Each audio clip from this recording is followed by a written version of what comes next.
guys, it's Watch with the WADZ channel. Hey guys, doing? Thanks again for joining me today. And enough about me. What's behind me here are the 2020 200R and the 2020 300R. Now I reached out to Beta Canada, and these guys were nice enough, or crazy enough, to let me borrow these bikes for a while. Now a lot of you guys that follow my channel will know that I'm a Husky guy, 4-stroke, got the FE501 and ridden the TX and the TE300 and love KTM, so I'm kind of a loyalist there. But I've heard a lot of good things about both these bikes, and I was really interested, and I've been thinking about getting a 2-stroke. I wanted to find out for myself what these bikes are all about. Now you guys will notice they're not exactly in showroom condition, so I test them just like me and you guys probably would. So Beta, don't freak out. The radiator and the light, that the side handguards, I promise that was not me. It just wasn't.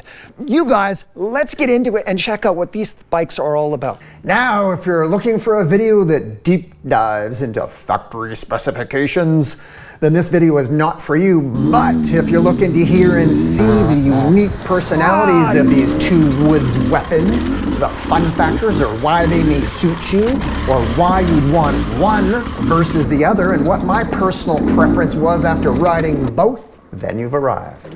And guys, I'm no flippin' expert rider. I'm a weekend warrior who could definitely use some more skills, and I love riding. I love looking for new challenges.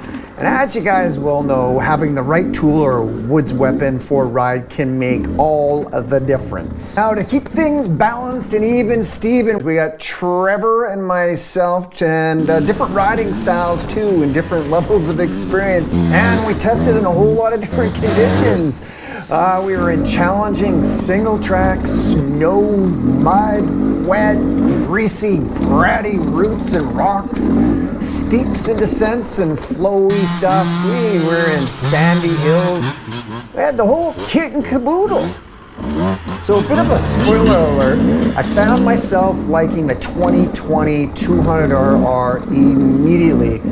Trevor found himself immediately drawn towards the 300RR, which was kind of funny because the two of us were bickering at each other over the testing period. We had them for a while, so every day we would debate why we liked one versus the other, and each person was defending their opinion. The 200 acts a lot bigger than it is.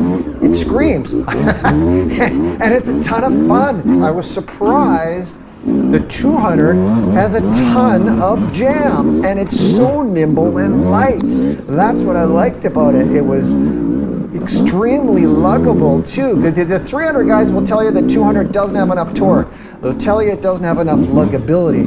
They'll tell you it doesn't have enough jam.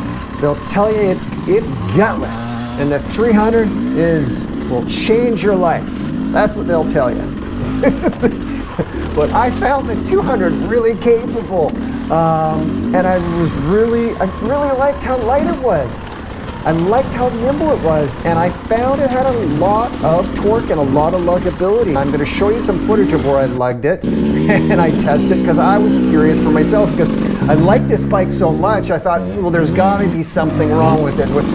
You know, it's got to be failing somewhere, because, well, Trevor is so committed to the 300. Where is the 200 failing? I found on the 300, I got a little lazy. Gonna be honest with you. Yes, it does have a ton of torque and luggability, but I found that made me a little bit of a lazy rider, and I was stalling here and then. You know, maybe I need a little more experience on feathering the clutch, but I got lazy on the 300. Whereas the 200, I stayed on my game. I felt a little more connected and grounded with the bike and what was happening around. I just felt like I was in the zone more on the 200. I liked how the suspension handle on both these bikes, they're really smooth and they really pick up the big hits. At both bikes, I found myself running less from obstacles, if you guys know what I mean.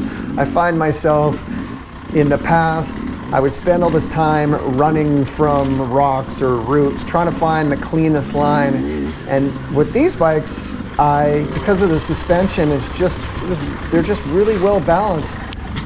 Most of the time, I would just power through and just Rather than try and pick the cleanest line, I would just try and pick the straightest line. And even if that meant going over the odd rock or root, I was less concerned about it because the suspension really does a great job of eating up the big hits. Now, whether you're a new rider or an experienced rider, I think it's worthy of noting that the 300RR has an explosive hit. Yeah, you can dial that down with the power valve, but it does have a big hit. I call it a big hit out of the gate. And it definitely has that. And that can be fantastic, but it also can be more than you want. I liked the 200RR because it was predictable and it didn't have this big hit out of the gate. 300 could get you in trouble, and I'm no stranger to trouble because the 500 FE, that thing will blow up in your hand. So, yeah, I mean, I'm being a little bit dramatic here, but I'm trying to draw the comparison between the two and why I was so drawn to the 200RR. I could focus on the challenge at hand, and whereas I really had to keep in my mind with the 300 what was on tap and how it could go sideways on me, whereas the 200R I could just relax, and it had tons of power, and if I really wanted to give it some gusto, and it had lots of jam, I just needed to grab more. Now there's all this talk about counterbalancing. Honestly, I didn't even think about vibration on either of the bikes throughout the entire ride. And is the 200R, does it vibrate a lot more? Yeah, a little bit, but again, it doesn't hit my radar.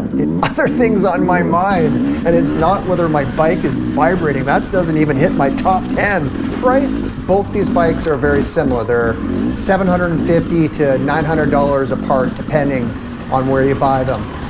The weight, you're looking at about, give or take, 13 to 15 pounds different. The seat height, the same. Ground clearance, relatively the same. The wheelbase, just a teeny bit smaller with the 200. The fuel capacity, the same. The personalities and the characteristics are where they really change and where they really differentiate themselves. It's a great woods weapon. I had a ton of fun on this bike, and I didn't want to give it back. So the 300RR was Trevor's favorite. And mine, the 200. Let me know what your favorite woods weapon is and why. And if you enjoyed the video, drop me a comment, let me know. And if you're not subscribed, well, please consider subscribing. It sure helps me out. Thanks for watching, guys.